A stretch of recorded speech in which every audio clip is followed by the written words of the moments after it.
बच्चों, let's read the question. Question से nitrogen जो होता है ये लिबरेट होता है by the thermal decomposition of only.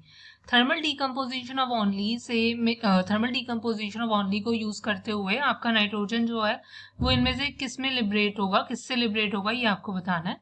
सो देखो बच्चों, सबसे पहले हमें इस क्वेश्चन का की कॉन्सेप्ट समझना होगा। सो की कॉन्सेप्ट आपका बेसिकली लाई करेगा कि हमें ये पता करना है कि थर्मल डीकम्पोजिशन होता क्या है।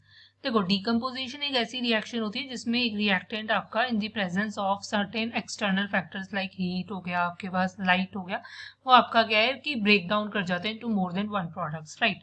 बट अगर थर्मल डीकम्पोजिशन की बात कर रहे हैं, सो ये हमारे पास टेक प्लेस करता है in the presence of heat. अगर in the presence of heat अगर आपका कोई कंपाउंड ब्रेक कर रहा है मोर देन वन कंपाउंड में, सो उसे हम थर्मल डीकम्पोजिशन कहते हैं। अब होता क्या है कि मेरे पास आपका क्या है, NH4NO2 है। सो जब हम इसको हीट करते हैं, सो ये आपका टूटता है N2 में प्लस आपका वाटर में, राइट।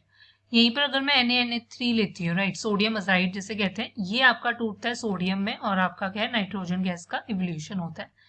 अब यहीं पर अगर मैं बात कर रही हूँ, अगर फर्दर मैं यहाँ पर बात करती हूँ, आपके पास क्या है, आपका है अमोनियम डाइक्रोमेट।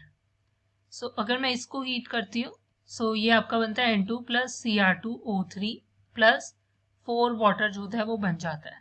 सो मैं इन तीनों ही रिएक्शन से देख रही हूँ कि मेरे पास आपका क्या है, N2 है, राइट, N2 है और N2, मतलब मेरे पास क्या है, तीनों केस में क्या है, N2 की फॉर्मेशन हो रही है। सो मतलब ऑल द थ्री हमारे पास यहाँ पर क्या है, आपके पॉसिबल होंगे।